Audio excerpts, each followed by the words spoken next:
Assalamualaikum warahmatullahi wabarakatuh. A'udzu billahi minasyaitonir rajim. Bismillahirrahmanirrahim. Alhamdulillahi rabbil alamin. Assalatu wassalamu ala sayyidina wa maulana Muhammadin wa ala alihi wa sahbihi ajma'in. Amma ba'du. Hadratul mukarramin, kepada para alim ulama yang kami muliakan.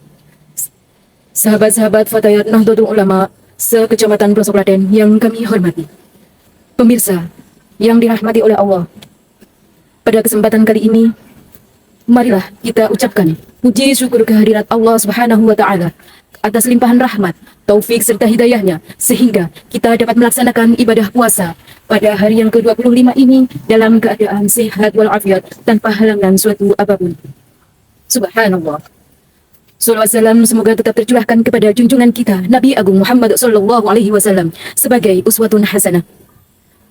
Hadirin yang dirahmati oleh Allah, hadirin pemirsa yang dirahmati oleh Allah, pada kesempatan kali ini izinkan saya untuk menyampaikan suatu risalah tentang keutamaan-keutamaan yang perlu untuk kita tadabburi di malam-malam Lailatul Qadar. Malam Lailatul Qadar sebagaimana yang difirmankan oleh Allah dalam surat Al-Qadar yang bunyinya adalah A'udzu billahi minasyaitonir rajim. Bismillahirrahmanirrahim. Inna anzalnahu fi lailatul qadr, yang artinya adalah sesungguhnya kami menurunkan Al-Qur'an pada malam Lailatul Qadar. Untuk apakah Allah Subhanahu wa Ta'ala menurunkan Al-Qur'an pada malam Lailatul Qadar? Kenapa? Apa sebabnya? Yaitu Lailatul Qadri khairum min alfi syahr, karena pada malam Lailatul Qadar adalah malam yang terbaik di antara malam 1000 bulan. Nabi juga bersabda bahwasanya man qama Lailatul Qadri imanan wa ihtisaban ghufira lahu ma taqaddama min dhanbihi. Begitu juga barang siapa yang mau bangun pada malam-malam Lailatul Qadar dengan penuh keimanan dan hanya semata-mata mengharap ridho dari Allah Subhanahu wa Ta'ala, ghufira lahu ma taqaddama min dhanbihi, maka Allah Subhanahu wa Ta'ala pun akan mengampuni segala dosa-dosanya. Allah Subhanahu wa Ta'ala juga berfirman di dalam surat Al-Baqarah ayat 145 yang bunyinya adalah A'udzu billahi minasyaitonir rajim. Bismillahirrahmanirrahim. Syahrul Ramadan alladzi unzila fihil Qur'an hudan linnas, yang artinya adalah bulan suci Ramadan adalah bulan di mana Allah Subhanahu wa Ta'ala menurunkan Al-Qur'an sebagai petunjuk bagi manusia.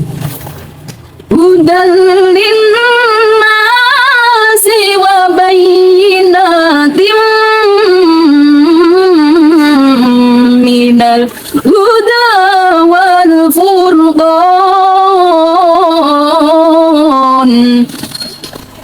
Al-Quran diturunkan oleh Allah Subhanahu wa Ta'ala sebagai petunjuk bagi manusia dan penjelasan dari petunjuk itu agar manusia itu mengerti, wal furqan, dan sebagai pembeda antara kebenaran dan kebatilan agar manusia itu tahu. Subhanallah. Faman syahida minkumus syahra falyasum, dan barang siapa yang pada waktu itu dia berada di bulan suci Ramadan, maka diwajibkan atasnya untuk berpuasa. Wa man kana maridan aw ala safarin fa'iddatun min ayyamin ukhra, dan barang siapa ketika itu pada waktu dia berpuasa, dia dalam keadaan sakit atau dia sedang dalam bepergian, maka dia diperbolehkan berbuka, dalam artian dia harus mengganti puasanya pada hari yang lainnya. Yuridullahu bikumul yusra wa la yuridu bikumul usra. Subhanallah. Allah Subhanahu wa Ta'ala memberikan kewajiban kepada umatnya untuk menjalankan ibadah di bulan suci Ramadan. Akan tetapi Allah Subhanahu wa Ta'ala juga memberikan rukhsah kepada hambanya berupa keringanan-keringanan yang sudah disebutkan tadi pada surat Al-Baqarah. Apabila dia sakit, dia boleh berbuka, atau apabila dia sedang dalam perjalanan, maka dia pun boleh berbuka pula. Allah Subhanahu wa Ta'ala ingin memberikan kemudahan kepada umatnya. Masya Allah.